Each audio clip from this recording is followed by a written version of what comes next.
Well, the aid operations have now finished for the day, and as you say, the governor of Homs is now saying that more than 600 people have been evacuated. This has now been backed up by the Syrian Observatory for Human Rights, a pro-opposition watchdog, which says that more than 500 people have been evacuated. So it seems to have been a day of successful evacuation of women, children, and the elderly. Men between 15 and 55 are, of course, staying inside the old city of Homs, which is controlled by the rebels. And this is despite the fact that earlier in the day, there was gunfire in the area where civilians were waiting to be evacuated. No reports, though, of anyone being injured or killed in those attacks, and it's not clear from which side the gunfire came. Now, this has been a very complicated mission over the last 3 days. A ceasefire has not been completely observed. Yesterday, a convoy of Red Crescent and UN workers was trapped inside the old city after dark for 2 hours by gunfire and mortar shelling, and the regime side and the opposition side traded accusations over that gunfire. So it has been difficult.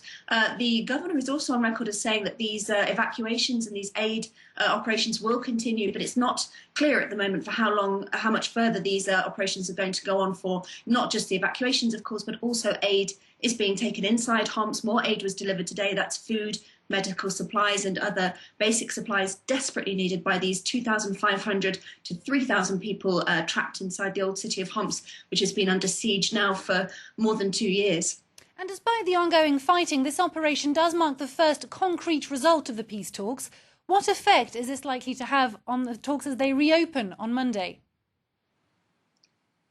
It's difficult to say. On the one hand, yes, as you say, this is this is the first concrete result. This was one of the main one of the things that Lakhdar Brahimi, the main international mediator, was trying to achieve in the first round of talks, which launched 2 weeks ago. Particularly aid to Homs, which has been one of the worst hit areas. And that was really to try to get some confidence between the two sides so that they can start tackling the more thorny issues, which of course the chief among them is the fate of President Bashar al-Assad and the subject of political transition.